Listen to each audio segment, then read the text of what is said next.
And so you've gotten a little bit of a glimpse of exactly what we're here to do today and what we'll be discussing in room 206 following this press conference.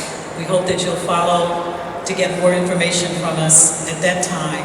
The presentation starts at 4 o'clock, room 206. I will take a couple of questions, not much, because we don't have very much time. Yes, Donna. In full disclosure, that's my cousin. I have a group of students here from Orange High. So if they walked in as your other panelists were talking from the STEM High School in Orange. So if you can just tell them who you are, where you come from, and why it's important that they see you sitting up there. Yes, I will tell you. You're from Orange, yay! I'm from East Orange. Graduated from East Orange High, but I hung out in Orange because Orange was cooler. Thank you so much for coming today. It is important that you're here, and I hope that you'll get some really good information from this press conference and also from the workshop that we're going to put on. Thanks for coming out, ladies and gentlemen. She wanted you to say who you are, where you're from. I'm Aziza Davis Goins. I am the president and CEO for the Sacramento Black Chamber of Commerce. I live in California. And I'm Daniel Hahn, the Sacramento Police Chief. I'm from Oak Park, Sacramento. I'm Stephante Clark, community activist from South Sacramento. But we're together though. Everybody knows everybody. Hi, Stephanie Rawlings-Blake, former mayor of Baltimore. I'm representing for the East Coast. Sustainable communities means a lot of things to a lot of people. But in my opinion, in order for them to truly be sustainable, that has to mean something to the people of that community.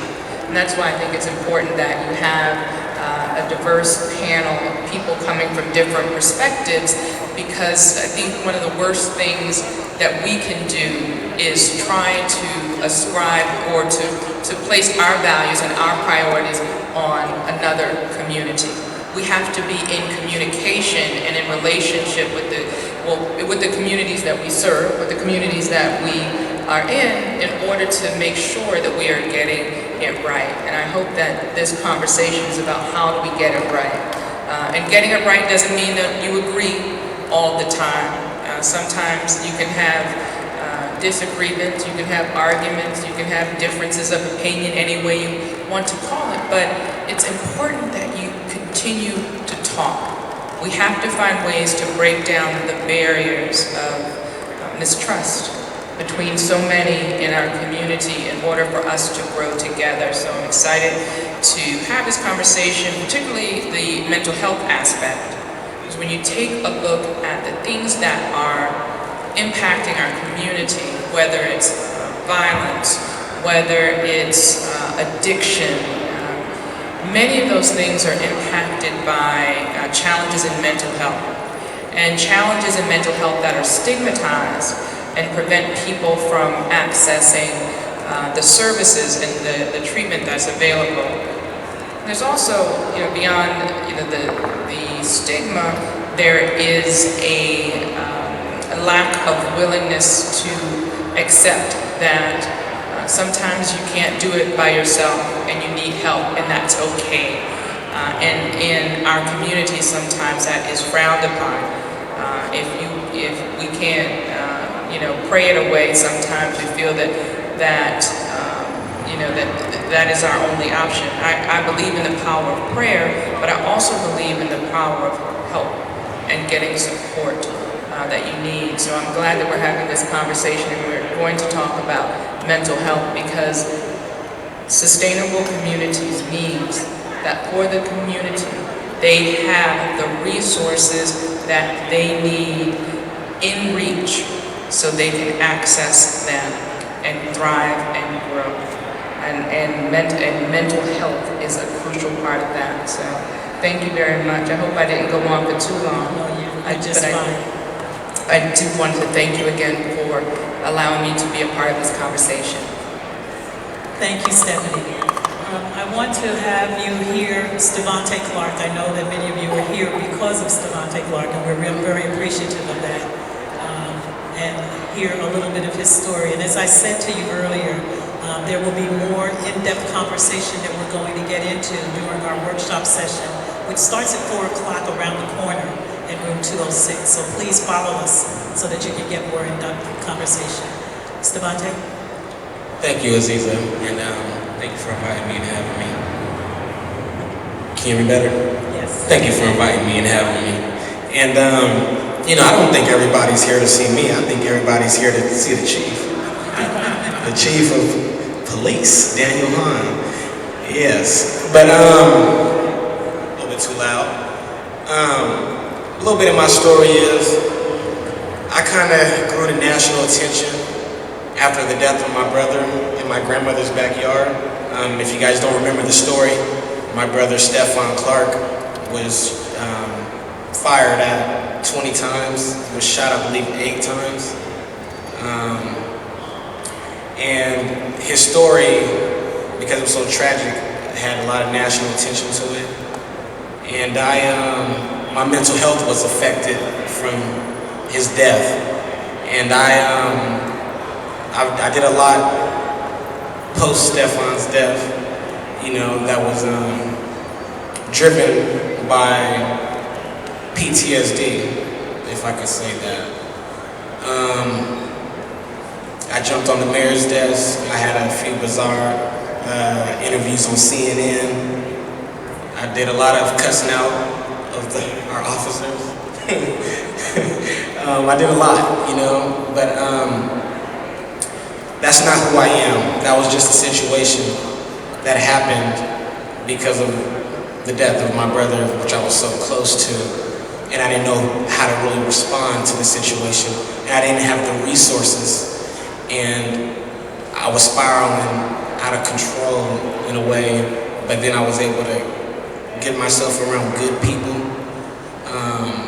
who really cared for me and cared about my mental health, and we could have conversations about mental health, because pre-Stephon, before my brother got killed, I was never talking about mental health or anything like that in any nature or any aspect, you know. So after my brother's death, I got a little attention for the way I was behaving, I guess, and not all of it was good attention.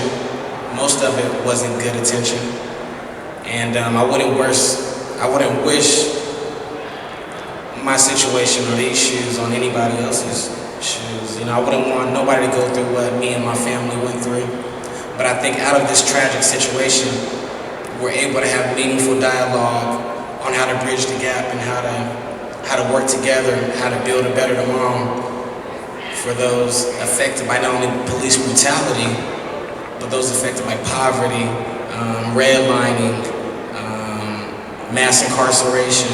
There's so many different things we need to be tackling and discussing and finding common ground and working on when it comes to these issues. And you know, I can go on and on about who I am and, you know, where I started from, where I came from, but I think we're here to really bridge the gap, see how we can work together moving forward.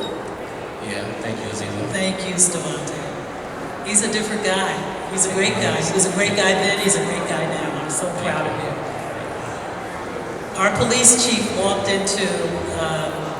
right into it, because he was relatively new as the police chief of Sacramento when this incident happened. And in full disclosure, he's also a friend of mine.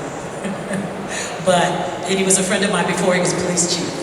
Actually, to make the story even better, he was a friend of most of Sacramento's before he was a police chief. He was born and raised there and knows our community well. And I'm not going to tell his story, let him tell it. Daniel Hahn. Thank you. First, I just want to say thank you to the Sacramento Black Chamber and leaders like Aziza that bring panels and congregate people together like we are today. There's other organizations in Sacramento that do some of the same, do some of the work, but I specifically want to thank Aziza for bringing people together to find a solution. So one of the things that I said when I was sworn in as police chief in Sacramento was that I didn't come back to Sacramento to do short-term, limited things that make us feel better for a moment, but then don't really truly change what we deal with in our communities. And some of those things we've been dealing with since the inception of this country. So I said I wanted to do permanent, long-term things that change lives. And so I think what that really truly boils down to is not everyone in all of our communities have hope, and not everyone in all of our communities have the true ability to chase their dreams, or even sometimes to even believe that they can have dreams. And so, in my opinion, the only way we can do that is by coming together. As the police chief and as a police department, I think we have a huge impact on people's hope and people's ability to change their dreams. But we're not the only ingredient in that recipe. And so I think it's you shouldn't come this an way. You should incredible go thing around. to see You in the middle. Devontae sitting on this stage after the tragic issues that You him got and to his come family around have here. gone This is through. So shooting. I would say if Devontae can do this, we can all do this. And that doesn't mean we don't disagree. That's rude of That you. doesn't mean that we don't hold each other accountable. But that does mean that we come together and move forward together. And Devontae and other people that do that don't have an easy time doing that. So we have to support each other and all be focused on how can we make, it's important to know what yesterday was. I just came back from the African American Museum this morning, and there's no better reminder of that than that. So it's important to know what our yesterday was, but it's even more important to how are we going to make tomorrow a better day. So I'm thankful to be here as part of this panel, and we have to do this together. Thank you. Started a sustainable communities department where they are focused on nothing but building our communities, and I am just so proud of the fact that we're partners with them. So thank you, SMUD. I also want to thank Blue Shield, who has stepped up to the plate this year. Well, they've been with us for many years. No, I take that back. Blue Shield hasn't. Jamal has. So he's worn many hats, but he's been a partner of ours for many years. And this year he's with us and representing Blue Shield, who has become a partner of ours. So thank you so much, Jamal and Blue Shield. Without further ado, I'm going to give up the stage to those that have the answers to the questions that you may have. And also to let you know that towards the end of our presentation, we will be taking questions and answers. So take copious notes and have a really good time. I'm going to turn this over now to Mr. Jose Bodipo-Memba, who is our SMUD representative, who's going to talk to you a little bit about our Sustainable Communities Initiative. Thank you. Good afternoon. Again, my name is Jose Bodipo-Memba, and Aziza gave a great introduction about SMUD. We are the electric utility for Sacramento County. As you guys can see from the PowerPoint, I'll talk a little bit to it, we're really engaged in the Sustainable Communities conversation and excited to be a part of one of the partners with the Black Chamber. But I'm guessing some people here are wondering, what does an electric company have to do with sustainability? Why are we engaged in the Sustainable Communities conversation? And for us, it really comes down to our core values and some issues that we've really seen rise within the Sacramento region. There was a study done by the Brookings Institute in 2018, and it studied the economic prosperity of our region for over the last 10 years. And while there's been an economic boom generally within the United States over that period, the disparity gap has increased between the haves and the have-nots at a faster pace than ever. In fact, in Sacramento County, we've actually had the highest rate of increase over that same period. And so as a part of that study, it really brought to mind for SMUD, what can we do to be a part of that conversation and solving the problem? And so our leadership and some of those folks who are represented here wanted to walk hand in hand with our partners to figure out a way to really impact communities where they need it.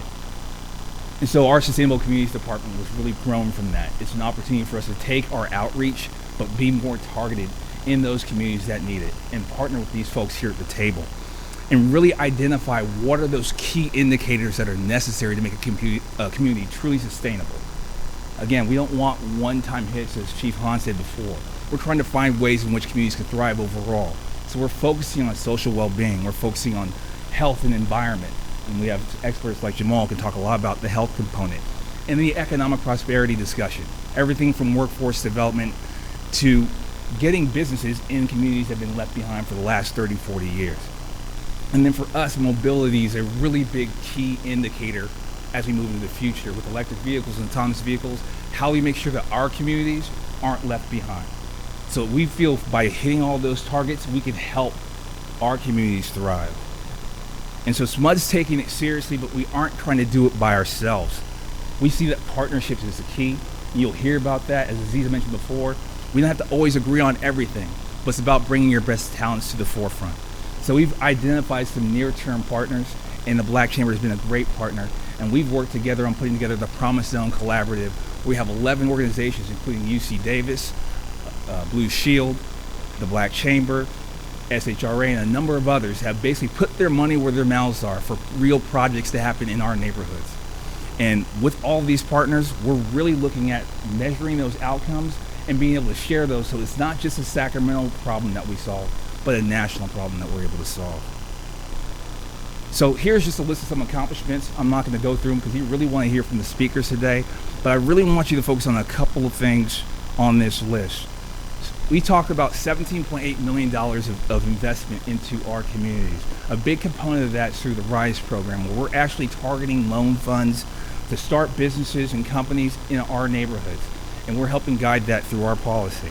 But as you can see on the far right side, those partnership wins are community wins. So there are partners like the city, there's partners like smaller nonprofits like the Roberts Development Center, which is a great program in Del Paso Heights. We're working with universities. We're working collaboratively to really look at this sustainability effort, because ultimately we got to do it ourselves, as Aziza said before. We aren't waiting for any sort of bill coming from the White House. We have to make sure it happens in our communities right away. So what are we trying to get done? And you'll hear more about it from our speakers today. We at SMUD want to contribute to closing that gap.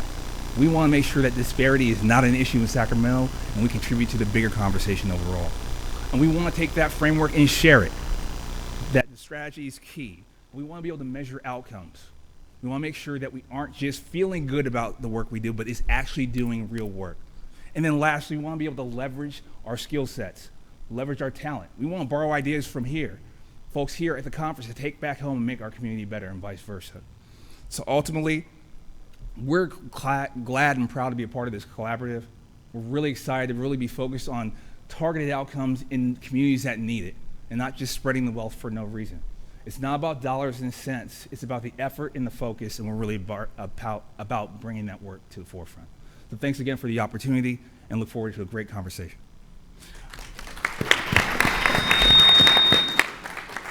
So I would like to introduce the moderator for the conversation.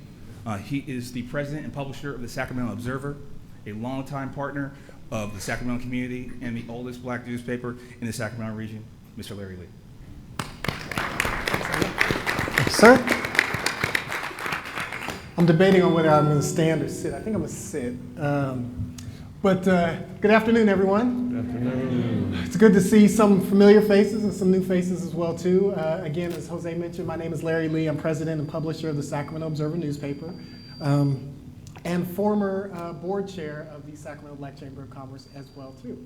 And very proud to be a part of this panel and having been part of the early discussions on trying to see how we can help share what's going on in Sacramento, the challenges and the successes that we've had over the years, and share it with our congressional leadership here at the Congressional Black Caucus Convention. So what I'd like to first do is, if I can get each person, we'll go down from my immediate left to just introduce yourselves real quick. I would just do a brief introduction, and then we'll move forward with the discussion. Good afternoon, everyone. My name is Jamal Miller. I am the Director for Corporate Reputation and Thought Leadership at Blue Shield of California. I'm also the former Director of California's Office of Health Equity. I served in the Governor and Jerry Brown's administration. Glad to be here. And I'm also on the Board of Directors for the Sacramento Black Chamber of Commerce. Good afternoon. My name is Jamelia Land. I am a criminal justice and social justice reform advocate and activist. I am the founder of Mind Change, and I am here, thanks to Ms. Aziza, to engage in this conversation about sustainability in our communities, but very specifically around social justice issues. Yeah, and I am Stevante Clark. Mr. Clark. I'm a community organizer. I work with children as an instructional aide, and I'm a community activist in the greater Sacramento area. Afternoon, I'm Daniel Hahn, Police Chief in the Sacramento Police Department. Good afternoon, Stephanie Rawlings Blake, former mayor of Baltimore. Glad to be here to talk about sustainable communities. Great. All right, so I'll first start this off with Mayor Rawlings Blake, if you can kind of address this. You having been a leader of a major metropolitan city like Baltimore, what's your definition of what is a healthy and a safe community, and what should that look like from the African American perspective, from your perspective? So healthy and safe community is a community in where every family knows that their children have an opportunity to reach their fullest and highest potential, where they can thrive. The thing, and I talked about this a little at the press conference, the thing for me about sustainable communities is that determination, what that looks like, is not what it looks like to me. It's what it looks like to the people who live there. And I always took that approach as a public servant.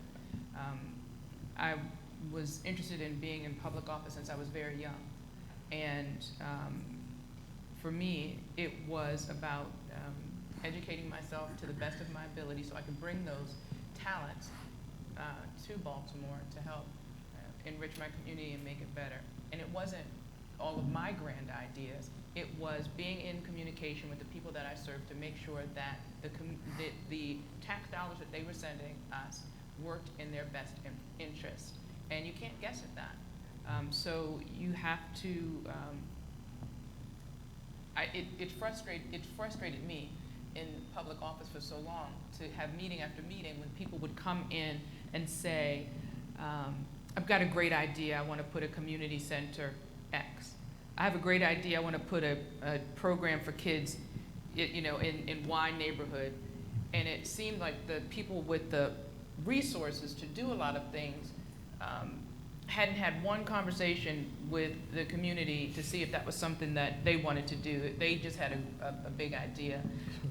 And I welcome investment in our communities, but I always encourage people to make it about the people that you serve, not about yourself. So that's, to me, that's when we get a healthy and safe community. And I also talked earlier about when the resources that communities need, as identified by them, are of high quality and reachable.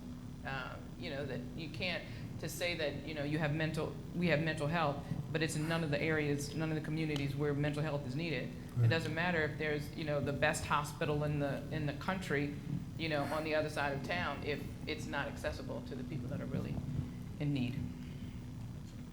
Okay, Chief Hahn, can you elaborate from your perspective as well too? What's kind of your definition of a healthy and safe community, particularly from the African American perspective, community's perspective?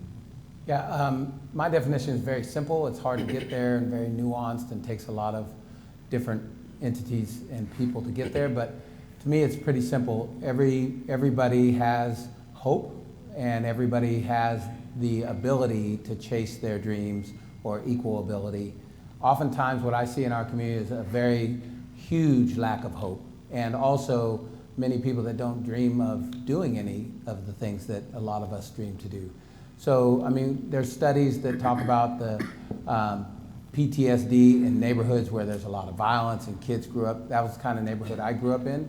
The difference between a lot of the people that I knew and a lot of my friends in that same neighborhood that saw a lot of the same things is inside my home was a very structured, very capable mom and family to help me deal with that, I assume.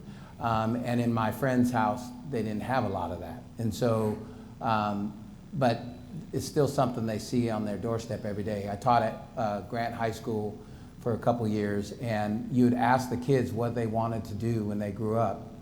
And they would say things that you'd like, I knew they wanted to do more than that. And when you ask them, why don't you want to do something else? Why why is that what you want to do? Their answer would be, because that's all I can do, because I'm Hmong, or because I'm black, or because that was the reason. And so they didn't just make that up in their head, they've been trained that way by society, by their community. And so to me, a healthy community is one where as people grow up, they have hopes and dreams and they have the ability to chase those. And then it's up to them. But right now, in a lot of our communities, they don't have hope and they don't have an equal ability to chase those dreams.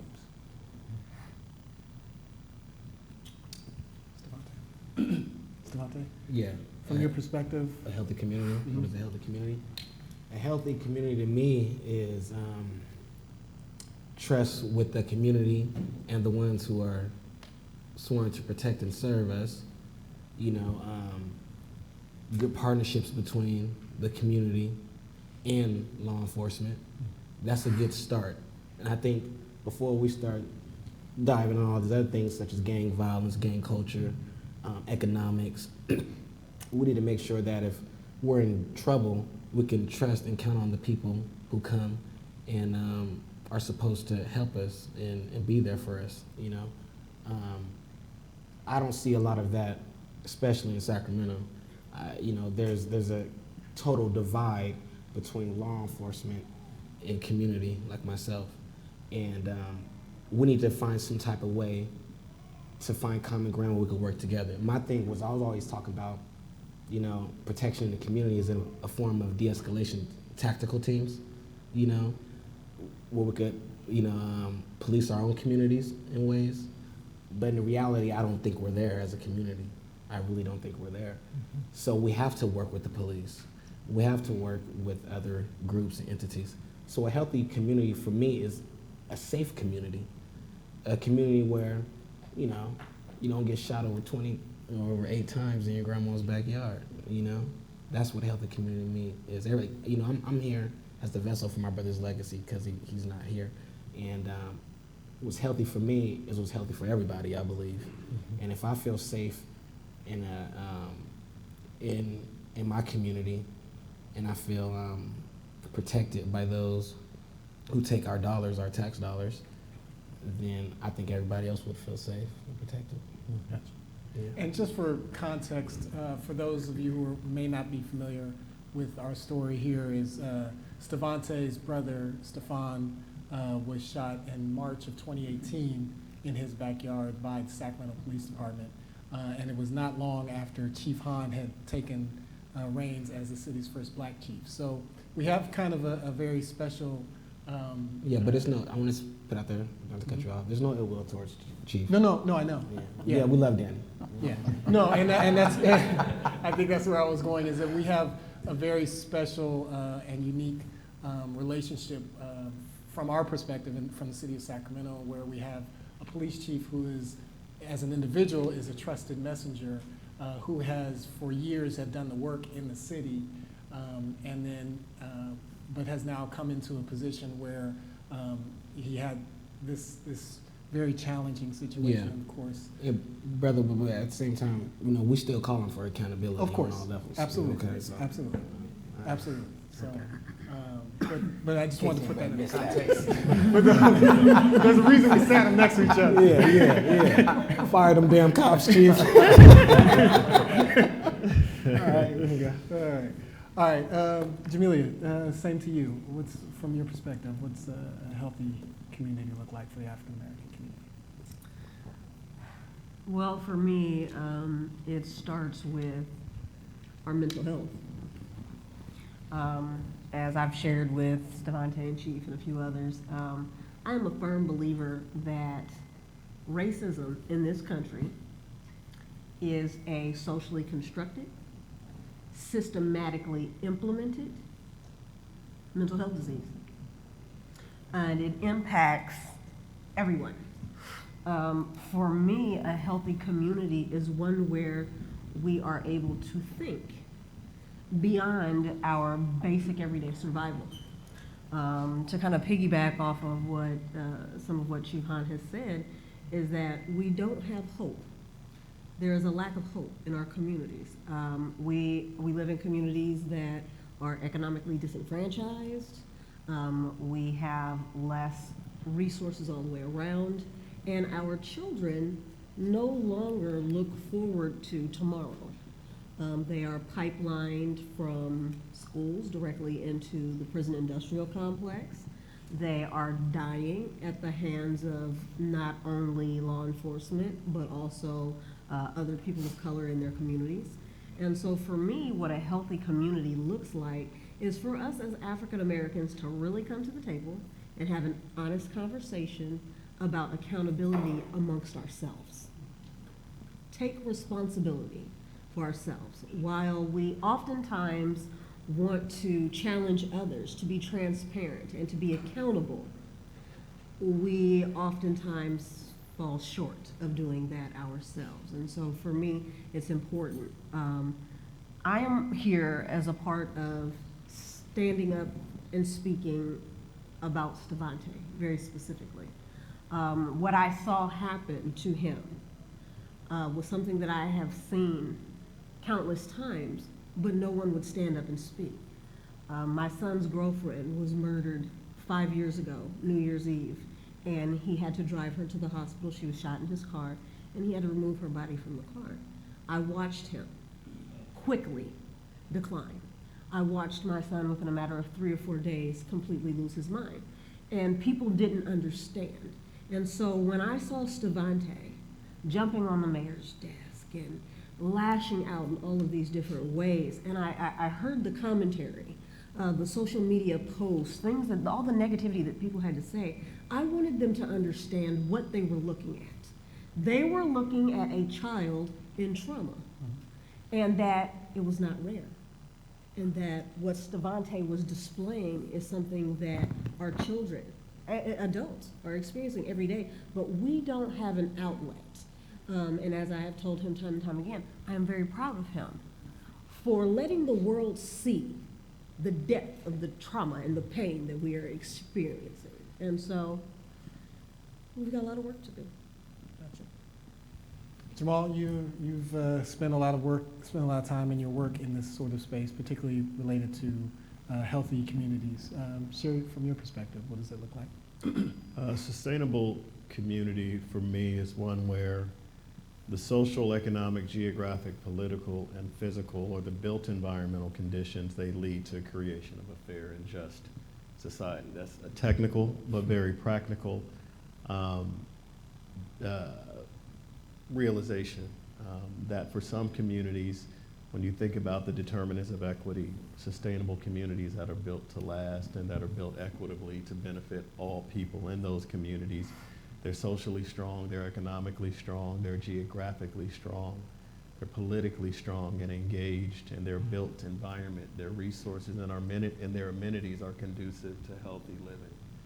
And when you look at the kind of broader public health framework and you look downstream at mortality rates and morbidity rates when we think about disease and injury and behavioral practices, when we do take ownership of our lives, the indicators, particularly for the most disadvantaged, for communities of color, the most vulnerable, the indicators show that many of those exogenous factors that I just mentioned aren't necessarily nurturing, but they're doing more damage and presenting what's called community-oriented trauma. When you think about a kid that's born today in the Sacramento County that's white, who may live 95831 on the other side of I-5, on the west side of I-5, versus 95832 Meadowview.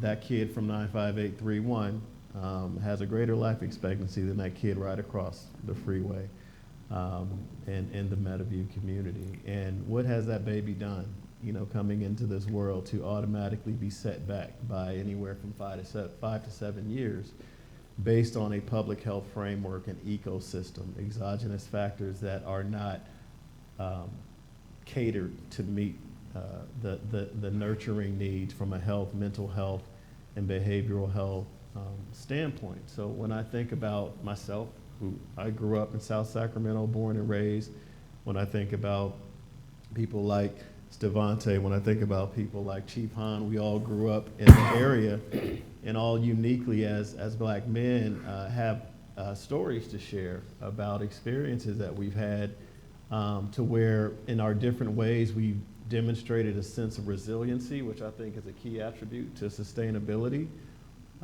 But also the reality is that we could speak very well to, from the earliest phases in our lives, there was a sense of trauma that we may have experienced in some way, shape, or form. And when that trauma yields itself to a murder or a sickness or a child dropping out of school or any number of the negative issues that are indicators in society, we often tend to blame that person and not shifting upstream and realizing that the ecosystem around them basically presented a logical conclusion because we let them down. When you look at community trauma, they result in structural inequities, such as violence, such as failing out of school systems, criminalization of mental illness, as we've talked about, substance dependency, concentrated poverty, poor food systems. These traumatize people, and it yields itself to stressors, elevated allostatic load, elevated cortisol, which puts pressure on your organs. So it makes sense when, the onset of diabetes and heart disease and other, issues in our minds and in our bodies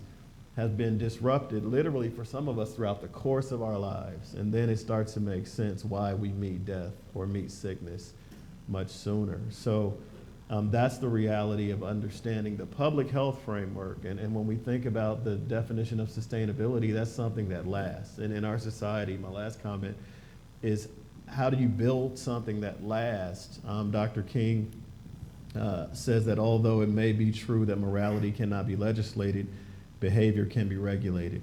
Even though it may be true that the law cannot change the heart of a man, it can restrain the heartless. Even though it may be true that the law cannot make a man love me, it can restrain him from lynching me. And the powerful component of that statement is understanding the value of policy change and regulation to really stipulate and require that we build communities, we provide resources and legislation and amenities and products and goods that help people thrive and have optimal health, mental health, and well-being. And what policy does by requirement is it systematizes and institutionalizes in a favorable way. It builds something in that is not just a good idea, but when you think of something like AB 392 or any number of legislation or bills that have passed, building in more equitable practices is a key to any sustainable community, because then it can last. And that's my take on what a sustainably healthy community is and should be. Gotcha. It's interesting. The word trauma came up several times, obviously, in your analysis, not just yours, but everyone. And I think it's interesting because the African American experience is based on trauma. It's not like we came to this country of our own will and with people that we knew. We were forced to be together, and so it's our experience has been traumatic. So you mentioned resiliency. That's something that is, we have it in spades in our community, the ability to bounce back. And Mayor Rawlings, if you could, what did you guys do in Baltimore to try and deal with the effects of trauma? We talked about, the systematic trauma that plagues our community today. What did you all do there that was something that worked? And then actually I'd like to kind of ask the rest of the panel as well too, and you guys can just jump in. How do you feel from your position, maybe Chief Hahn, maybe you'd be the first one to kick in, on how you feel the city of Sacramento is doing with addressing sustainability programs or efforts to kind of address and bridge that traumatic gap. And Larry, one of the things I think would be helpful as we're talking about sustainable communities and trauma, in Baltimore we dealt with trauma from a public health standpoint and worked a lot in our schools to help young people identify what trauma felt like, what it looked like, help teachers to understand, and to bring programs like mindfulness. And in some classes, some schools, they did yoga classes and things like that, things that would help young people listen to their bodies in a way that they could identify that, you know, this is what they're going through, so then you can get help. Which I think is definitely important, and it's, you know, those are the types of things that I think cities are doing, you know, many cities are doing to try to deal with childhood trauma. But more broadly, when I think about what's happening in our cities across the country and in Sacramento, the issue of trauma as it relates to public safety is a whole problem. And when I say that, we talked about it a little bit, like as it relates to police-community relations, but it is a true relationship, meaning when people are living in trauma, everyone experiences trauma. And you know, I was always interested in trying to help the police own that part of it, because, you know, I think far too often first responders think that they cannot own being in traumatic situations. You know, this is what I signed up to do. You know, it is part of the job. But being in traumatic situations day after day has an impact on the people who live there, the people that work there. I mean, you know, in communities, and the people, and when I say work there, including our first responders. And I'm interested in ways that we can, and suggestions, I think, for how we can bridge that gap. So in these traumatic relationships, we can break through and try to get to trust. You're getting the trust. So let me just say, just as an example of what happens in a lot of our communities. So I was blessed that at 3 months old, I was adopted by my mom and dad. If I hadn't been adopted, I can guarantee my road would have been a lot tougher. Unfortunately, my dad died when I was 5, so I was basically raised by my mom. I witnessed the murder in front of our house. My brother and I were the only witnesses to a guy that got shot 10, 15 times in front of our house on a Sunday afternoon. When I was about 9 years old, had to testify in court a couple years later. I was arrested for assault on an officer when I was 16.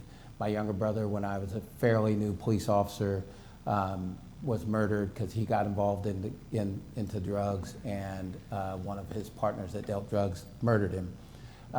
It was in my beat, on my shift, and I identified him while I was working.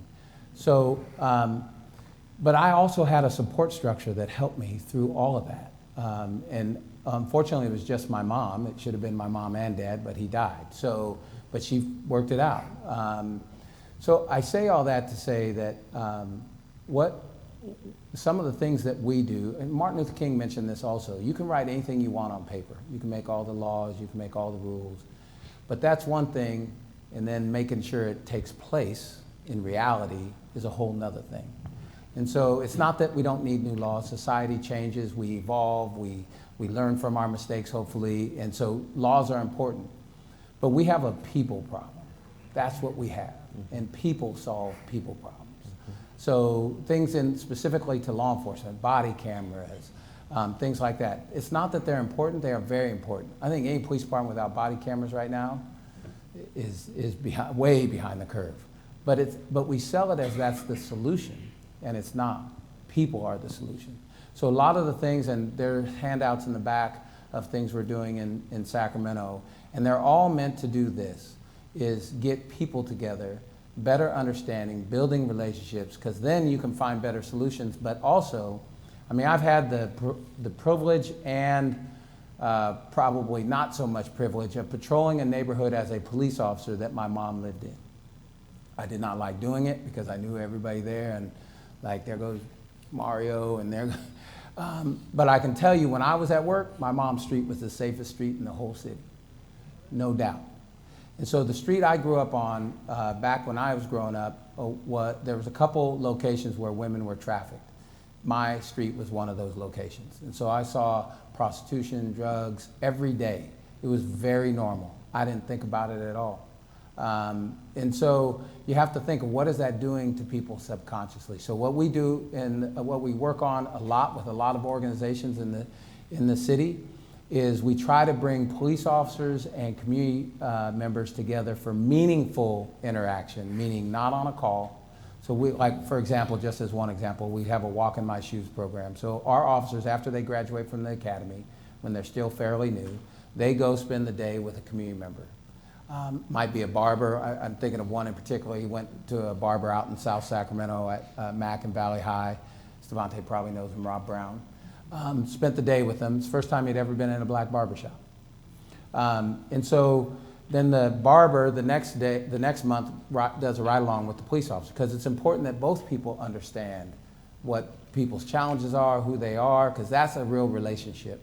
And I could go on and on about that ride along, because he did some amazing things on that ride along, the barber. But to me, that's the important part. We have to get people to better understand people. So, you know, as you all know, when people become police officers, they go through an academy. Our academy is 6 months long. It's very intense. And we give them equipment, we give them all sorts of training, and the training is way different than when I went through. There's a lot more important things added to that training, implicit bias and things like that. But one of the things I think for sure, like, I understand some of the communities that we're talking about because I grew up in one.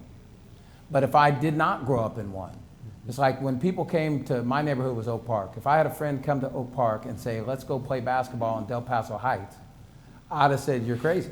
I'm not going there. I'm staying in my own neighborhood. I don't go to other neighborhoods. And so if you live in one of the wealthy, non-diverse neighborhoods, are you hanging out in Del Paso Heights or Oak Park or South Sac? No. So you go through the academy and then you get all this equipment. In my opinion, the most powerful job in our entire country is a police officer, because you can take somebody's freedom away or take their life. And then we put them first thing, because those are our most worked neighborhoods. So most of our officers work in these neighborhoods on swing shift or graveyard, and we put them in those neighborhoods. And then when something goes wrong, we blame that person. I think we should blame ourselves. We should blame our organization, we should blame society, and we should blame our community, in the sense that we didn't anticipate that that could be a problem. So a lot of what is on those sheets that you can pick up at the back is how do we, not only do they go through the academy to equip themselves how to use handcuffs, the baton, the gun, how to talk to people, de-escalation, all that, but we also need to equip our people to work to have experiences that they don't have, to work in neighborhoods that they don't have any experience with at all, before they have to work in those neighborhoods. And so that's what we try to do, and there's a list of a lot of those things that we do, but in general, that's what those are meant to do, is break down, you know, a lot of biases, relationships, and get understanding before we have to actually work. Because no matter what we do, there's still gonna be times where officers have to arrest people. There's still gonna be times where it's contentious. So how do we do that in the best possible way we can? Gotcha. Jamal, can you expand, like, from the, you know, from your position in regards to how we can use these vehicles to help sustain or help build sustainable efforts that'll break these down? Yeah, I think that we have to have, and Chief Hahn and I spoke about it a couple of weeks ago, we have to have a fundamental shift towards an attitude of prevention. So I'll give you an example. In healthcare, our healthcare delivery system is focused on disease management, like in volume. Right. So we wait until you're sick, and you know, we're finding now, from a value proposition perspective, we have to focus and shift upstream on how do we keep people healthy. And when we think about a whole person care approach, as was mentioned earlier by Stephanie, we have to understand that health care, mental health access, and even policing, those are just three components aside with other facets that we interface with. We live, learn, work, play, and pray in a society that is either going to yield us to a disease state in our mind and or in our body, and it's very, very costly.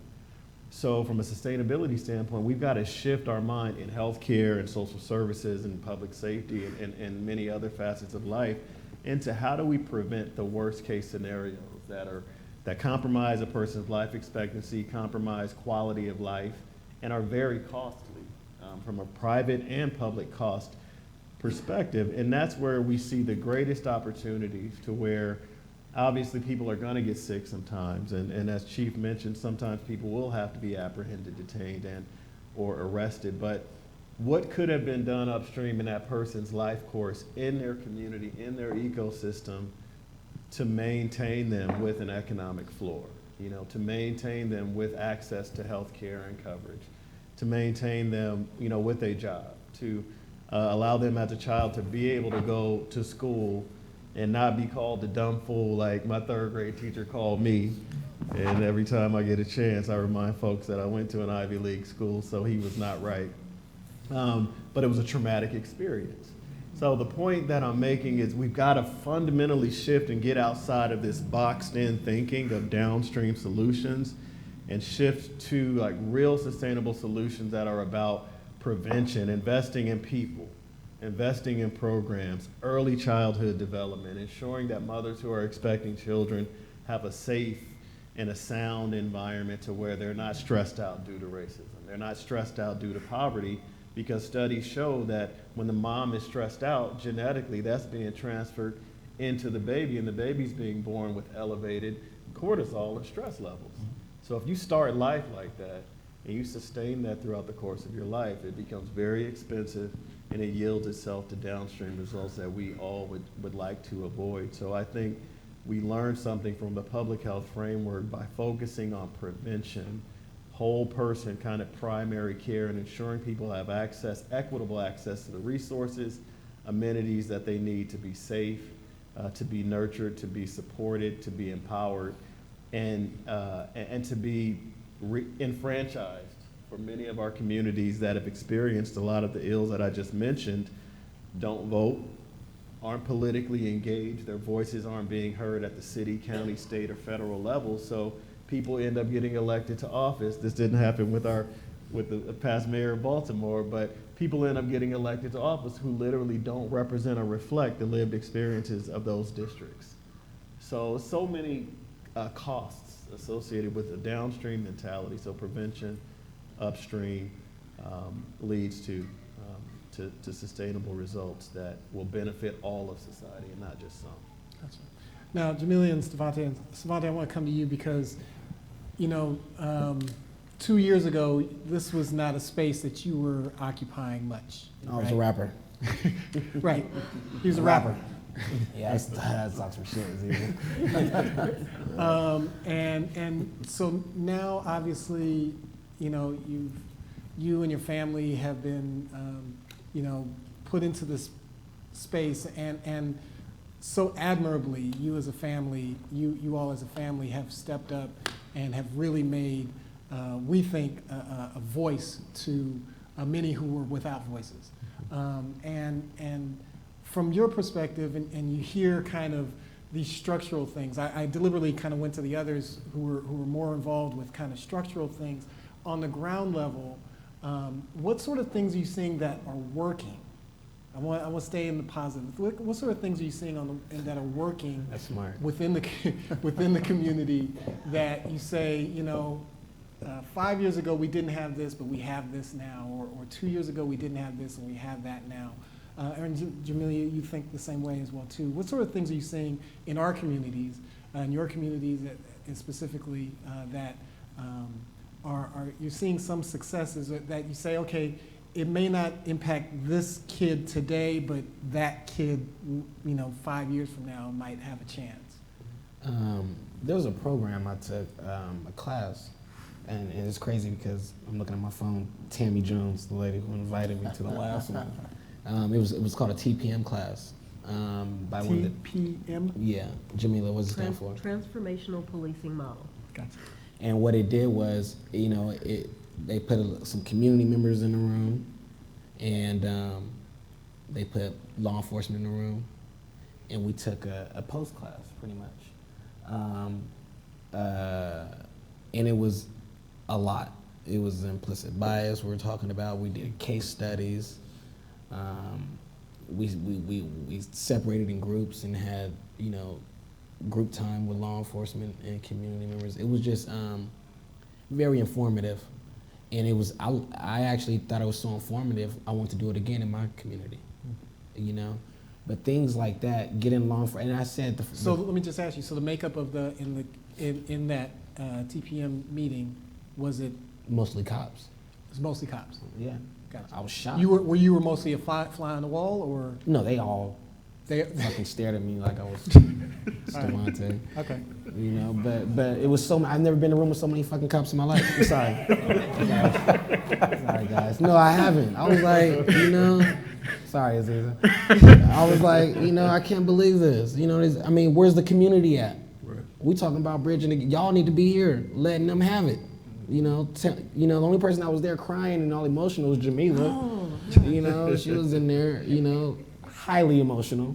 You know what I mean? He calls me the crybaby. Yeah, I'm like, you're a crybaby, But it's all right, But we talked about a lot, And I think things like that, putting us in the same room in our communities, hearing how police officers, because there was a black cop in there, and your cop from San Diego, I think the guy. Dr. Tommy Tunson. He was No. the instructor. Chief boy, the one that worked for the department. You know what I'm talking about. Yes. He was like, I got stopped by 11 times, and I must have been doing something wrong each time. I'm like, nah, maybe not. Maybe people messing with you. If you get stopped 11 times like that, so consecutive, maybe you shouldn't be driving. Get them off the patrol. But it was meaningful conversations, meaningful dialogue, and I just wish more community had come out, but we're following up with that. We're doing a Walking While Black, Movie. Friday. The department we're following that same group that was there. Will be coming and sitting down watching a film or a presentation of some sorts with PD. And my thing is I want to add more, because Tammy, the one who helped orchestrate that, just said she has a few spots left. Great. So I want to get more community involved in that, because I think that conversation helps when it comes to bridging the gap. Gotcha. Yeah. Mayor, I'm gonna go to the mayor real quick, and I'll come right back to you. Well, my question is for Slavante and Jamila as well. When you talked about you two being the only ones from the community at the meeting, that happens so much, and it's not just in Sacramento. It pained me when I would go to community, when I was invited, not the things that I hosted, but invited to community meetings, and there would be so few people there. And yet when something major happens, everyone comes out. Right. And I would always talk about the fact that it's important. I got in trouble for protecting people's free speech, and making sure that people had space to protest. I got in trouble, I got a lot of heat for that. I respect the First Amendment. I respect people's right to protest. It's important. But I would always talk about the fact that the work happens between the protests, and how do we galvanize people. So I'd be very interested in hearing from both of you, how do we get people involved in between these events, so we can hopefully help prevent these flashpoints from happening, because we've been in relationship, because we've been doing the work to create the communities that we want to see on a consistent basis, not just when something bad happens. I think that, number one, that's a great question. I think that it goes back to something that Chief Hahn said, in that this is a people problem. And we as people tend to not want to put ourselves in uncomfortable situations. A little backdrop on my relationship with Slavante. I'm born and raised in Oakland, California, moved to Sacramento about 20 years ago. Just me and my senior parents and children. And I have one biological son. It was watching him and raising him and realizing that I had a young black man on my hands, and that law enforcement may be an issue, but other young black men of color may be an issue. That his life was constantly threatened. And the trauma that I experienced as a parent, feeling that, and having to teach and instruct my son to conduct himself in certain manners that I know others do not have to instruct their children. And so I became very involved with my son. making sure that I was on top of the school and on top of the friends and what was going on, because I needed him to live long enough to be able to do something with his life. And so I've always just really been there for the young men in my community. So I'm everybody's auntie. We don't have any biological relationship, but when his brother was killed in his grandmother's backyard, that was the flashpoint for me. That is when I decided that I couldn't sit silently anymore and watch these things happen. And so when Stevante was going through it, and I was watching the things that people had to say, I realized that someone had to say something. It was not planned. I was there with Mama Sequita. She was in so much pain she couldn't speak. And so I stood up and I spoke from my heart what I saw. I saw organizations coming together and people starting not-for-profits and putting up GoFundMes and making this money and all these news stories. But what they didn't see was the grandmother at home who was taking care of her double amputee husband who goes to dialysis 3 days out of the week. They didn't see the young man who has lost one brother to community gang violence and another at the hands of law enforcement. And so I had to make a decision as to whether or not I was just going to keep having these conversations amongst a few groups of people and really getting nowhere with them, or if we were going to really stand up and put ourselves in a different position. And so it was through Chief Hine, because I won't lie, I was very, very nervous of law enforcement. They get behind me and I get nervous, my back tense up, I'm grabbing the steering wheel, I'm checking. I know I've got license, registration, all of the stuff, but I have this fear. And it was encountering him, and I think that it's important to make note that one of the first things that I wanted to ask him was this: what is it like being a black man in that blue uniform? Because you're gonna catch hell either way it goes. In our community, you've got one of two things. We are either extremely proud of you for being a black man and being the first black police chief, or you are every sellout, coon, no good, traitor under the sun. On that side of the blue wall, he's still a nigga. Period. They don't see anything else. And so to watch him engage and want to engage with Stevante and want to engage with the community. He put together with Dr. Tommy Tunson the transformational policing model class that Stevante has been talking about. It was through the personal interaction. Now when I see him, whether he's in uniform or not, I see Daniel. I don't see a police officer. I'm cognitive and aware, so I don't speed past him. You know, and I'm not looking for any favors. Don't give me a ticket if I speed past you. But I'm cognitive and aware. And when he puts together things, so I've gone on, he does the Friday Oak Park Walk, where he takes members from the community and members from law enforcement, and we walk through the community. And we got dogs barking, pit bulls, broke down cars, people on the corner smoking weed, and you've got predominantly white officers walking through this black community. So when they get ready to patrol this community, they have an understanding of the people that are there. It is things like that that we oftentimes don't see, that we definitely do not talk about, that the news media doesn't really want to report on, because who wants to talk about the positive things that we're doing? We live in such a negatively charged society that when you start talking anything positive, when you start talking about building bridges and building the gaps, no one wants to talk about that. The fact that we have the chief of police of a police department where two of his officers took this young man's brother's life, and they are sitting here and they are willing to engage in dialogue, that's where we start. That's where we begin to affect change. And those questions that I had for him, what was it like being black with a blue uniform? I quickly found out. Not that I am in a blue uniform, but now, depending on the space that I am in, you're a sellout. You smell like bacon.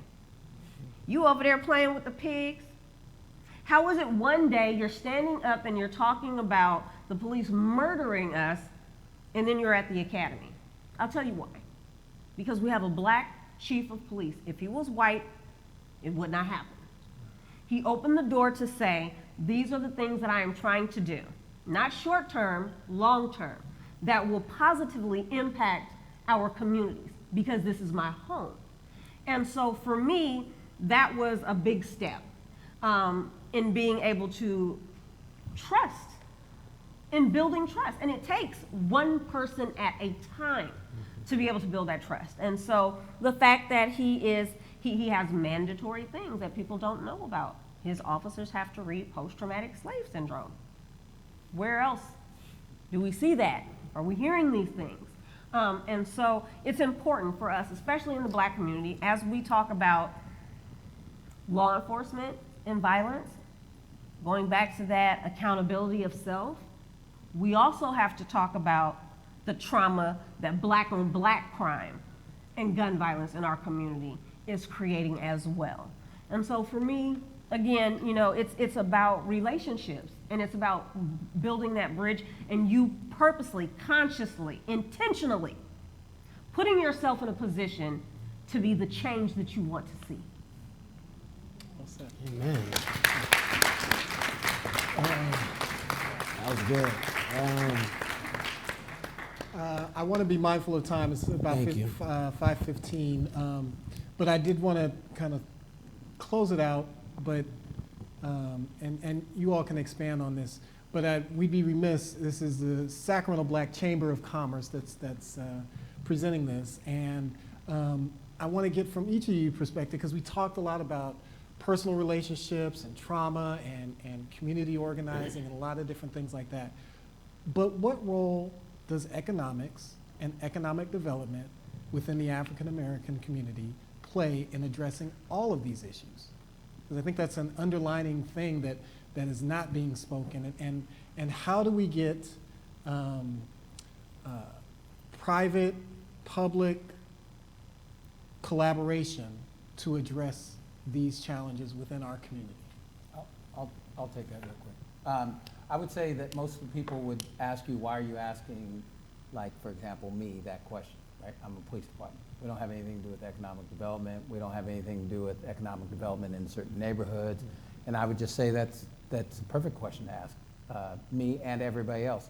Our mission statement says, improve the quality of life in our city in partnership with our community. It doesn't talk about arresting people. It doesn't talk about writing tickets. It says that. Now, arresting people and tickets are one of the many ways that we can help with that, but it's much broader. And so I just got a call from a friend of mine that was asking, there's a local business owner that wants to expand their business into another field, and asked me if I could connect them with Sac State to help them write a business plan and things like that. So I was going to do that as the police chief, just simply because I know Sac State. And then just, matter of fact, today, talking to Aziza, she said, why aren't you sending them to the Black Chamber to do that? So now I'm gonna do that. So, but that's because we know each other. Not too long ago, maybe 3 weeks ago, Nicole's in the audience, Jose's up here. I know both of them. I also know the CEO of SMUD, and there's a local organization, City of Refuge, that helps women escape sex trafficking. They're doing a capital campaign. They're going to build a building where women can live, and then they're going to have a restaurant and a daycare center so they can take their children there and start getting work skills and transition into much healthier things. So they were calling me and they're saying, you know, we're raising money, we're going to do this, and they're an awesome organization, but they don't have a ton of money. So I thought, well, maybe SMUD can help because for energy savings on their building. So they went to, it took us a while to get all these very important people to have time to go at the same time, but we took them on a tour of their current facilities. And just the day I flew here to DC, Rochelle from the City of Refuge called me darn near crying, saying how thankful she was that SMUD is helping them. And I don't even know all that they're doing, but they're doing enough to help them, raise money and get done, because they're helping. I think earlier Jamal or somebody said preventative. They're the kind of, they're after the fact sometimes, but they're also preventing further harm by getting women into a healthier environment. So I think that leaders have to lead and truly lead. Too many times we have leaders in leadership positions that I don't want to say completely selfish, but appear to be selfish, like I need to get something done in the next year, in the next 10 minutes, as opposed to the end game's going to take longer than my tenure. Right. So I need to drive the bus down as far as I can. And so being somebody that's lived every single day of my life in Sacramento, and being somebody that started in the Sacramento Police Department when I was 19 by accident, I completely believe where Sacramento can be, which is a completely healthy for everybody. We're not going to get there in my career. We're not. But I am going to drive as fast as I can and as far as I can, and hopefully hand it off to somebody else that believes, and maybe 5 chiefs down the road, 5 mayors down the road, 5 chamber CEOs down the road, 5 activists down the road. We will get there. But we can't get there in my tenure. And if all I care about is getting there in my tenure, then we're going to have superficial things that are done. I would say that just by listening to you and the other activists, I hope you understand how special Sacramento is when it comes to approaching public safety and community development. You talk about economic development. You can't have economic development where there are unsafe communities. That is what speeds disinvestment and flight when businesses don't feel that they can be safe. So to have a chief and to have a group that so keenly understands the relationship between public safety and trauma, public safety and mental health, public safety and economic development, public safety in all of the things that matter to communities, in a way that, in talking about holding each other accountable, truly, and not just pointing fingers. That's a special thing. You might not get there in your lifetime, but the principles that you're putting and the values, Chief, that you are instilling in those officers won't get lost because they're ingrained. And I'm very optimistic because of the way that you're approaching these things, that having a safe community is possible. And having safe communities in Sacramento is definitely possible. And I know some real estate agents, so I'm going to make sure they send you some real estate listings. You too can come to Sacramento. Join the team. I'm retired.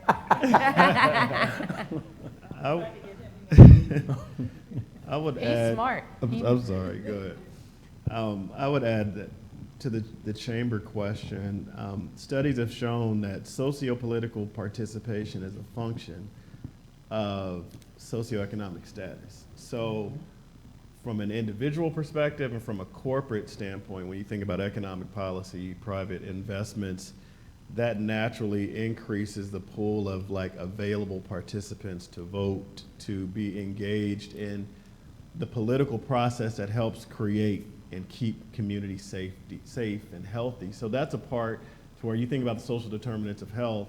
Income security in economics is a significant determinant of life expectancy, quality of life, safety of communities, and it increases naturally people's ability to participate in the socio-political process. So from a chamber perspective, that is something that I think particularly when talking to corporate sponsors or talking to city council members or state legislatures, that's value added from chambers like the Sacramento Black Chamber to say that we are strengthening the base of communities through individual and corporate economic policies. Let me just check, in a non-Ivy League way, you just said the more money you have, the more politically active you are. Basically. Okay, I just and the extension. I just wanted to make sure. And the extension. Daniel and I went to state schools.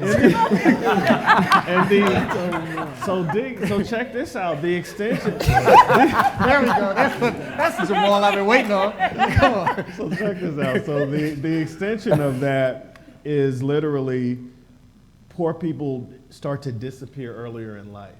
So who's more active in the political process? More socioeconomically secure or wealthier people who are more stable and over the course of their lives become more involved in policy making because they're economically strong and more viable. So when poor communities, lessen their participation in the political process, who's curating, designing, and influencing broader public policy? It's people who are economically strong. And that's not a bad thing per se if we're a part of that economically strong group, but if we know that that class of people doesn't necessarily look like us, doesn't come from communities like ours, then odds are the policies and the structures and the institutions that they're influencing are not favorably influencing us. So that's another very strong position I think the Chamber can take on individual and broader economic policy. Gotcha. So my last chime in here. Something that I saw was really unique that came out of this tragic situation with Stefan was the civic engagement. In the state of California, youth can pre-register to vote at the age of 16. But what we saw was that we had a lot of youth that were coming out, that were uprising, that were saying, we are tired of seeing these types of killings and this type of brutality engaged in our communities, and we want to do something about it. I think that the political timing and climate just so happened to be right, in that we had the legislation, AB 392, California Act to Save Lives, which is also affectionately being called the Stephon Clark Law, that came out of countless lives that had been taken. And our youth stood up and they said no more. They were marching up and down the streets, but they weren't just outcrying. There was an agenda behind it. And that agenda was, at the time, we had nothing else but AB 392. Though there's varying opinions about the strength or not of this legislative piece, the fact is we were successful in getting it passed. Out of Stefan's murder came a lot of policy change. Sacramento Police Department implemented numerous new policies. Chief Hahn was kind enough to engage me in conversation, and I introduced him to a good friend of mine, Samuel Sanyangwe. He developed the Mapping Police Violence Project. He is one of the country's leading experts on deadly use of force. And they started looking at rewriting SAC-PD's deadly use of force policies before we even started looking at getting this bill passed. And so, it's these types of things. It's building these types of systems that help change what we're doing. And so to be able to take what happened to Stefan and look at the community as a whole. Now we're looking at the city of Meadowview, the specific area of Sacramento called Meadowview. And we see the economic disenfranchisement. How important is it for us to build our communities economically? I think it starts with engaging our youth and for them to understand how much money is actually in poverty. And so that they can start to see the things in our communities as not necessarily it's run down, it's dilapidated, because there are people who are coming into our communities who are making money.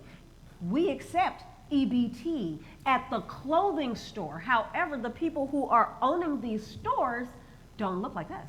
They close their doors and they go home at night. And so we have to start empowering ourselves and our children, teach them entrepreneurialism at an early age. Teach them, hey, now I know that in our communities you see drugs. You know ounces, you know grams, you know kilos, but you know it in a negative sense. We have to turn that around and let our children see that, guess what? That's actually science. Do you know that you're a chemist?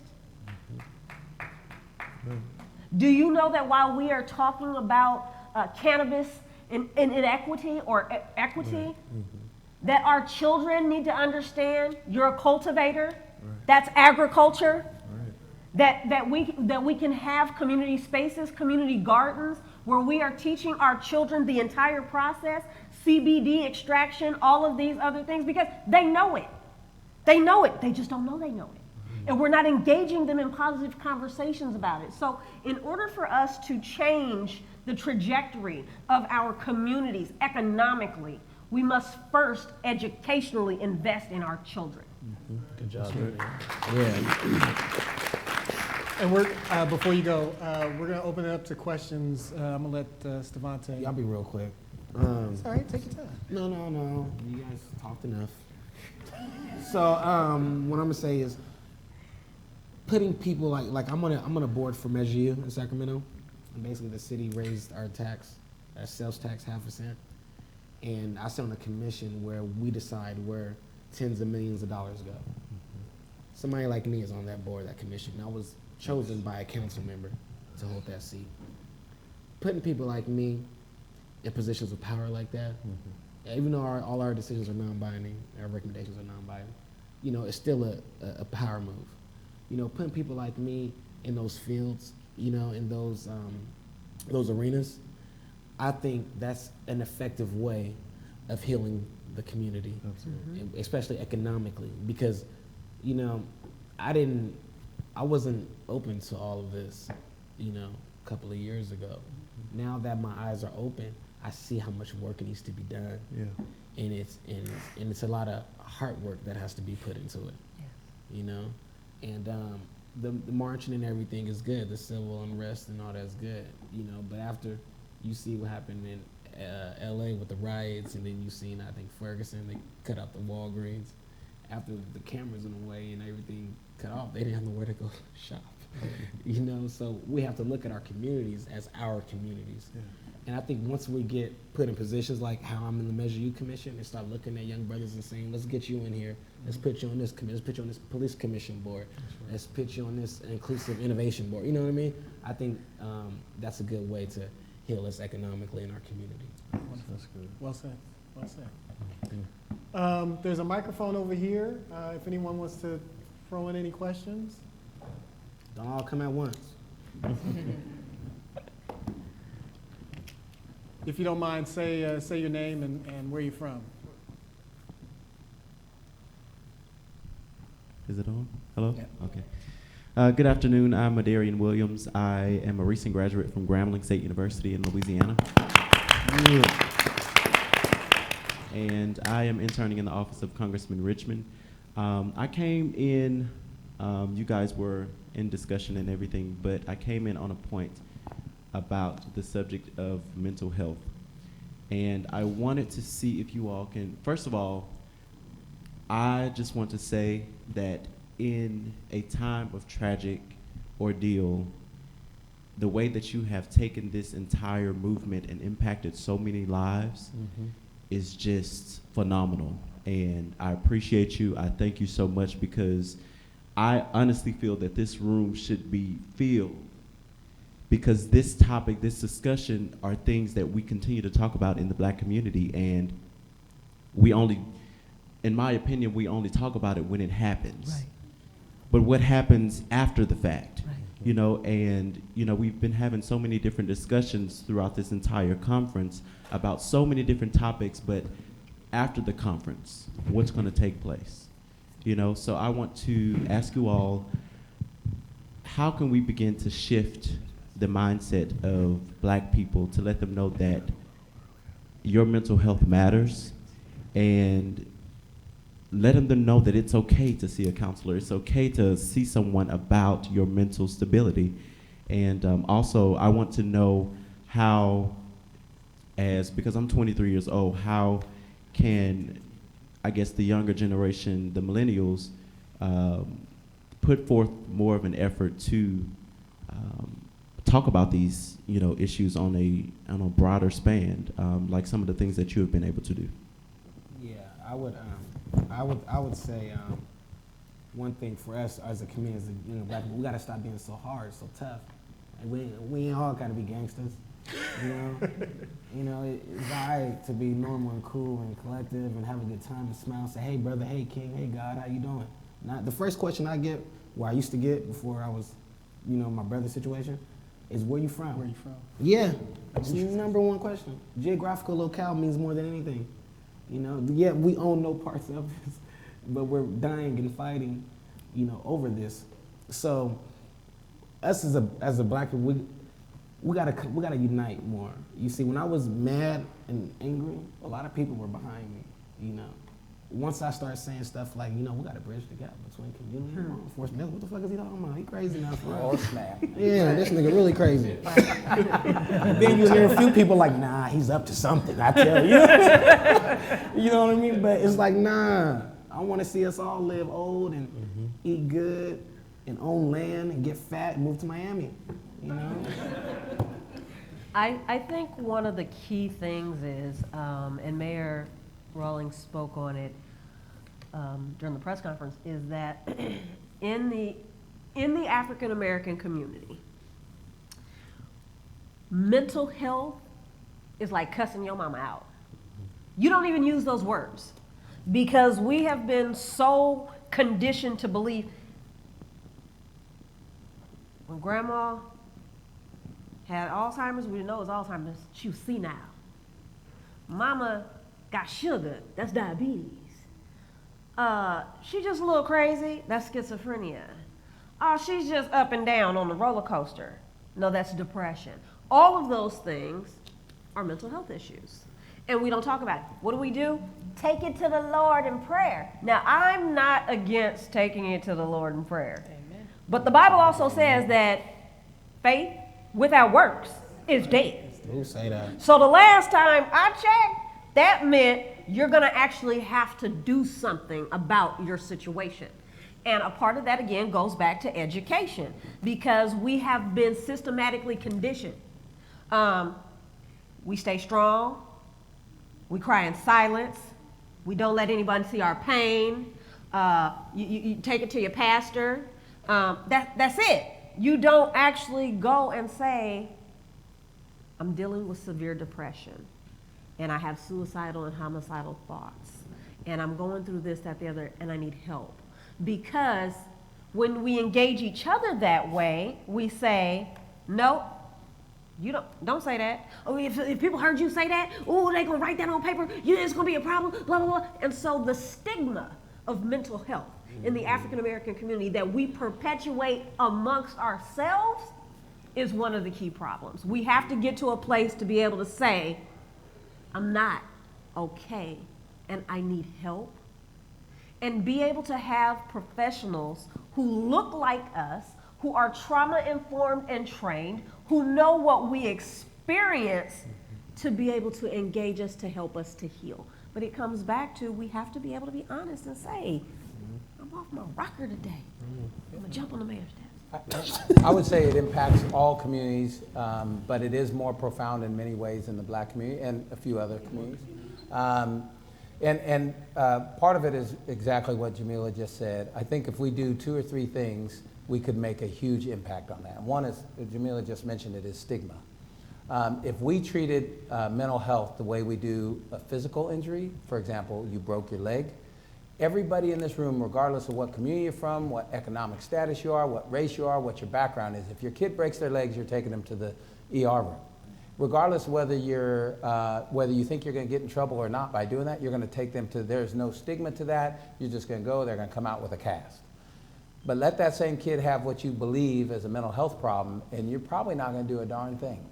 You're probably, oh, well, that's my baby, that's, you'll make every excuse in the book because of the stigma. And there is some reality to it. Let's just take law enforcement right now. If you're a police officer and you break your leg, what are you going to do? You're going to go to the hospital and get a cast on it. You're going to be off work for a couple weeks, and then you're going to be at desk duty for a couple weeks, and eventually your leg's going to heal, and you're going to be back at work. You're never once going to concern yourself whether the police department is going to allow you to come back to work. But that same police officer say, I'm having some mental health problems. They're now worried, am I going to be able to come back to work when I get these addressed? That's reality. That's a fact.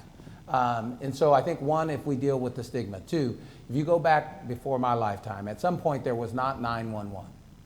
And so now anywhere in this entire country, if you asked a 2-year-old or a 3-year-old what 911 is, they're going to know.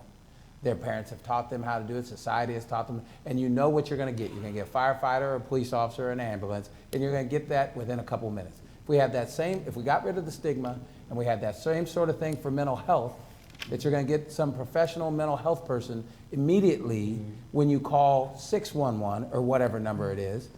I mean, you think of in a short span of time, probably less than 100 years, this whole country knows what 911 is. So we could do the same thing with that.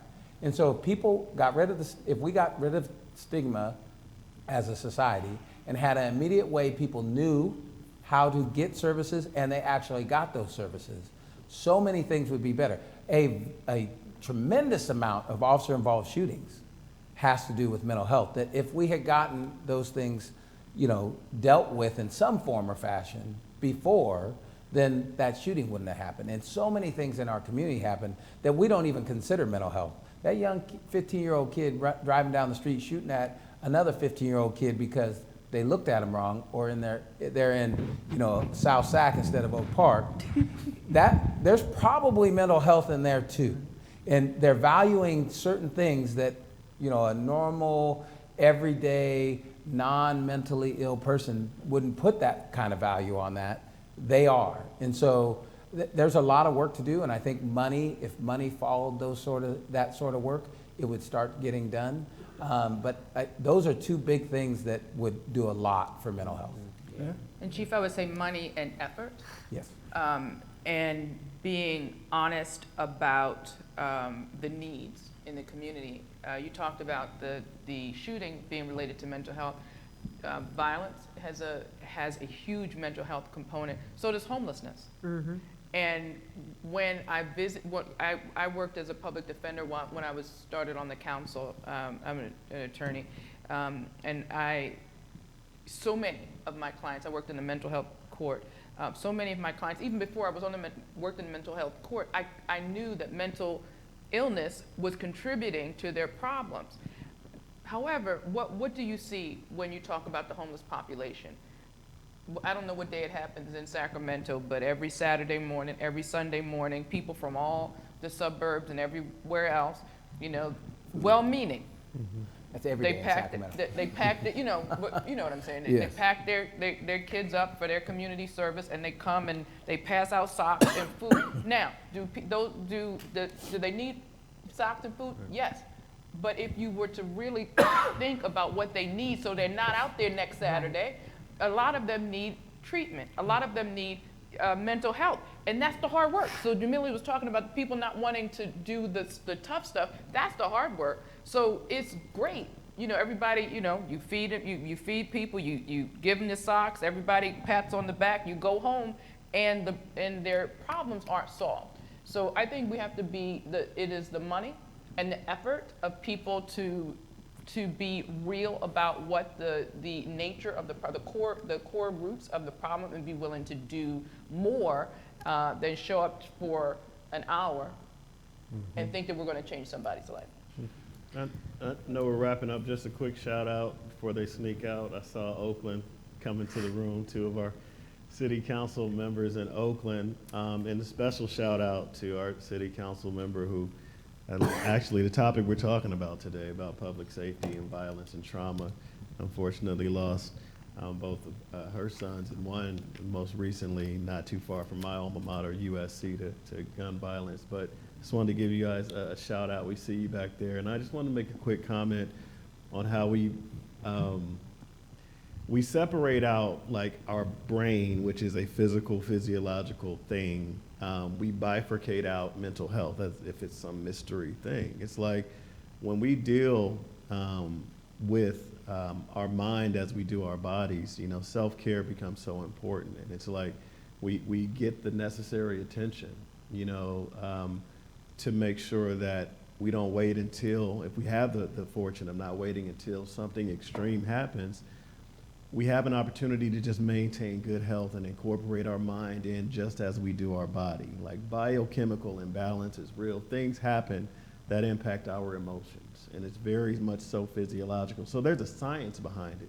So once we destigmatize it and educate specifically our people about what's really going on when we are having mental, emotional, behavioral health related issues, it's very much so physical and physiological. And I think one of the first steps that we can do to address the broader society is individually make sure that we're caring for ourselves and factoring in, you know, mind as well as our body and spirit. Last comment. Again, something unique that has come out of these conversations. When we talk about stigma, mental health, law enforcement, statistics show that in the state of California, 50% of officer-involved shootings involve a person with a mental health issue. We also know that 911 is the first response. We also know that there's not enough training, significant training for law enforcement in this country to deal with people with mental health issues.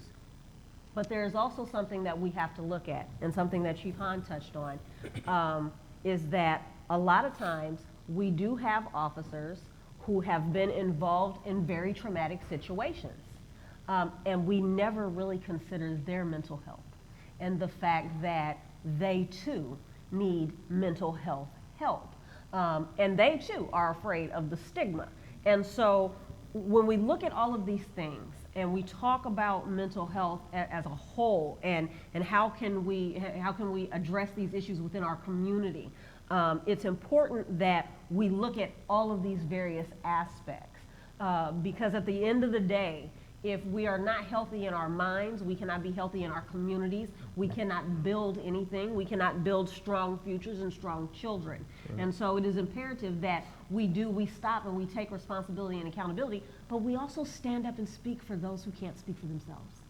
And when I saw Stevante hurting, and I saw the world ready to demonize him, I felt it was my duty and responsibility to say, you don't know what you're looking at.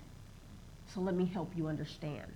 And then I'm going to take it a step further, and I'm going to ask you, where are the mental health professionals in the African American community? And why are we not going into that field more? Why do we not have trauma-informed therapists for our children who are dealing with gun violence every day? There's a reason that 13, 14, 15, 16-year-old kid is angry and is running down the street or maybe doing whatever he's doing.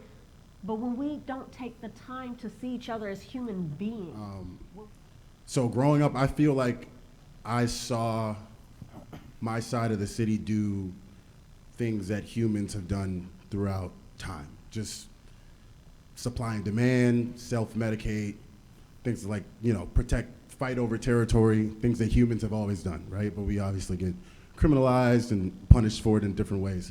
And I feel like there's a callous that's been built up over the Black community, especially my community in Chicago. And I don't know how, as I go on trying to work in politics and create positive solutions to the things I've seen when I grow up, I don't know how to push forward a message that this callous should be pulled off when we have situations like your brother, Sandra Bland, Philando Castillo, all these things happening.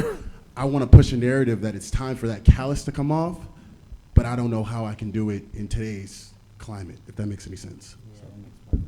Let me take a shot at that.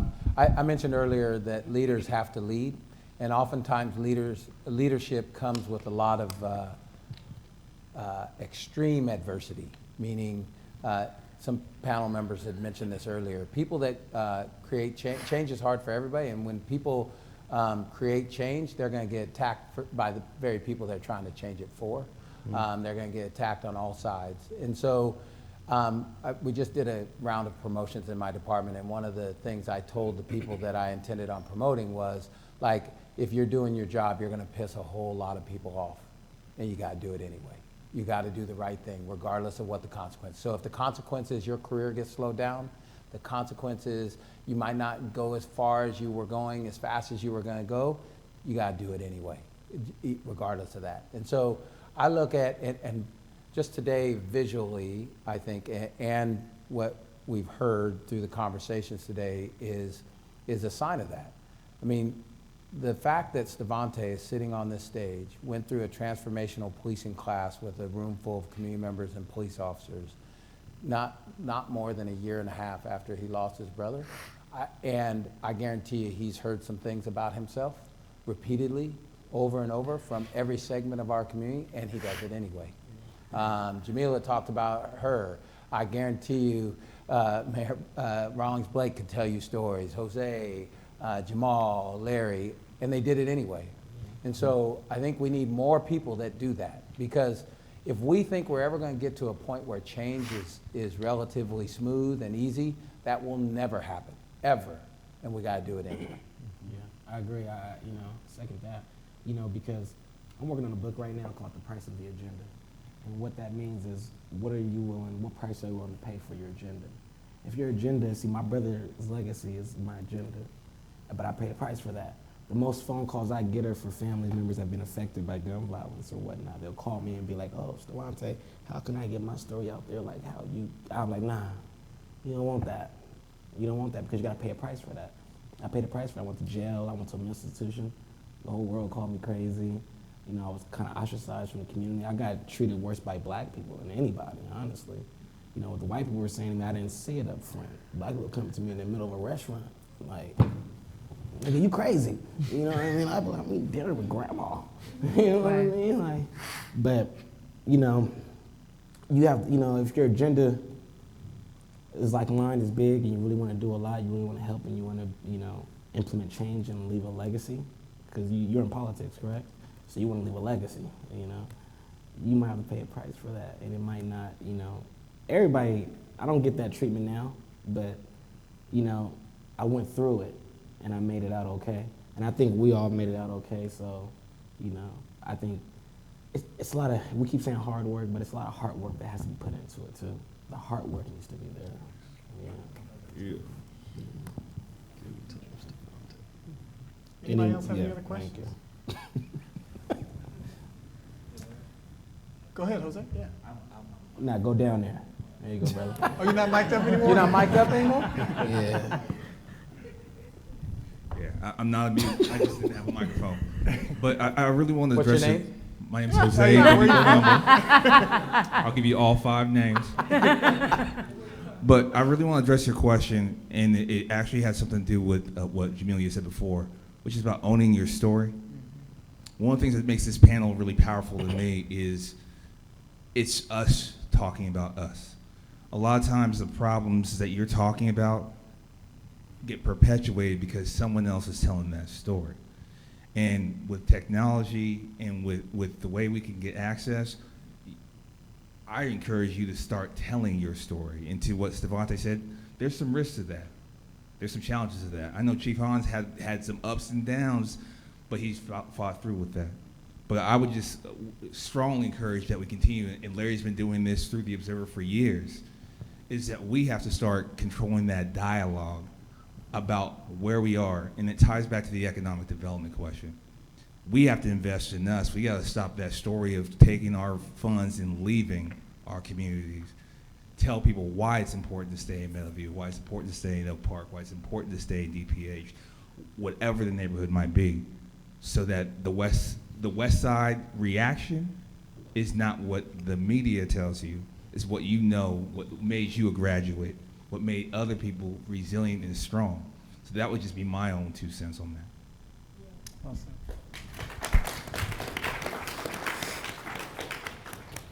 Let this be the last question. Go ahead. Good evening. My name is Mark Baker, and I'm from the west side of Chicago. Yeah, but I currently live in the city of South Fulton, Georgia.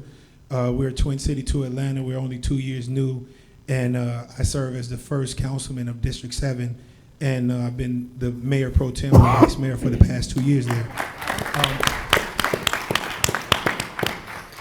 Over the past 2 years of being an elected official in the city of South Fulton, according to the National League of Cities, we're the blackest city in America because we have over 90% African American population, and we have over 100,000 people, and everything south of I-20 in Atlanta that was unincorporated is our city now. And over the past 2 years, I've decriminalized less than an ounce of marijuana. I've banned a box for convicted felons on applications. I've made $15 a minimum wage as of this October 1st. And some other progressively, we're the only city in the whole state of Georgia, because of my legislation, to abolish Columbus Day for Indigenous People Day. And it's one of those things where the Trail of Tears actually started in Gordon County in Georgia, about 30 miles away from my city. But nobody else in the state, out of 348 cities, of course we're the 5th largest, will do that, and I was able to get that passed. My question is, I serve with 7 other people, and I know there's cameras, and I'm okay with it being known. And it's like, what do you do when you have to fight your people to fight for your people? Because all of those positive legislation that you guys applauded for, they didn't all pass unanimously. And for those people who did raise their hand with me, I had to actually really sit down and say, yo, you use CBD oil for your needs. You're 82, I know, and you serve in District 4, and that's how I got one person to vote. And then I have to walk down, your son went to jail for this, and 90% of the people who go to jail look just like you, like your son and me. So we need to change these laws. So when you put it, like Tupac say, politicians are hypocrites, they don't want to listen. Like, people are in the position of making a difference, and then they don't want to listen. So how say you, when you have to fight your people, to fight for your people? Well, I'll answer that first too, in my opinion. I think the person that answers that question is you. You just answered it. You got it done, right? They passed, right? So I would say this. I think what you did, what it sounds like you did, is you were selfless enough that, like, I'm more committed to the end goal as opposed to who gets credit and who, all that stuff. So you do what you got to do, and you just keep doing it no matter what. There's not a person on this stage that hasn't had to fight their own people continuously to this, but they do it anyway, just like you said you got this stuff done.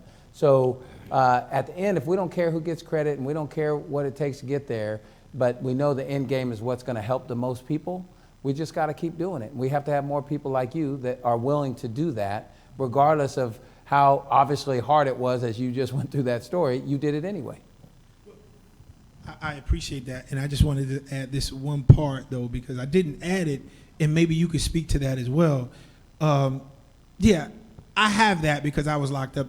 I had that desire to do the things that I did because I'm a product of the West Side Chicago. I gangbang. I was a gangster disciple, and I did all of these things. I was locked up 3 times before I was 18 years old. So it's like, I don't have, of course, I went to college, master's, doctorate in African American studies. I was a professor at Clark. And most of those things that give me my drive is because of what I've done. But many of us oftentimes have that illusion of inclusion, and we break our arms patting ourselves on the back. So I think that that's a different caveat to that fight of fighting for your people. It's more like, are they really my people when they don't identify with me culturally or through my experience? And like, how does that fight those are your parallel? people, and the only thing that you described is the legislative process. That's politics. If it's all black people, it's all white people. If it's mixed, that's the process. Doesn't matter. You come to everything with your experiences, with what you know to be true based on who you are and what you've been through, and everybody else that's sitting at the table does the same thing.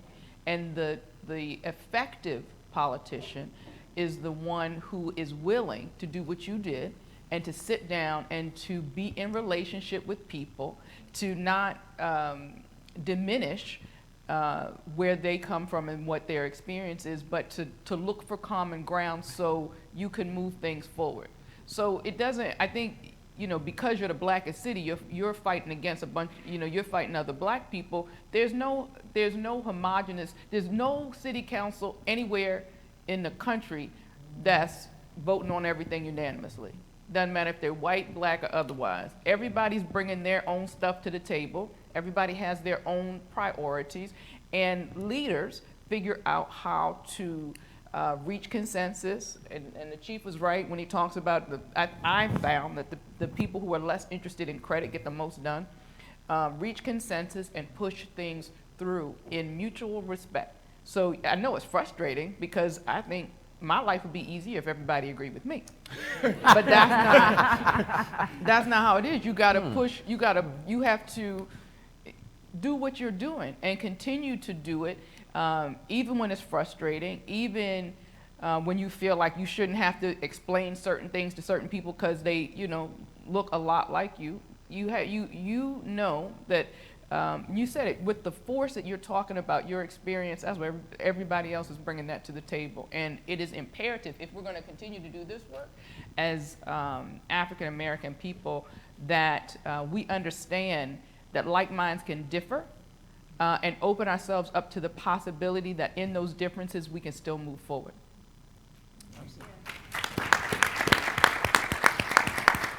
All right, two things. First, please let's give our panelists a round of applause. They were fantastic.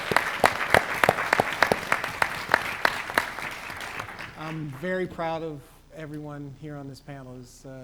As the observer of you all, we're in a special city. I love Sacramento. Second thing, can I please, this event again was brought to us by the Sacramento Black Chamber of Commerce. So, yes, let's give the chamber a round of applause. If you are currently on the board of the Sacramento Black Chamber, or if you've been on the board of the Sacramento Black Chamber, could you please stand up and let everybody acknowledge you and recognize you for your work? Come on, man. Thank you, guys.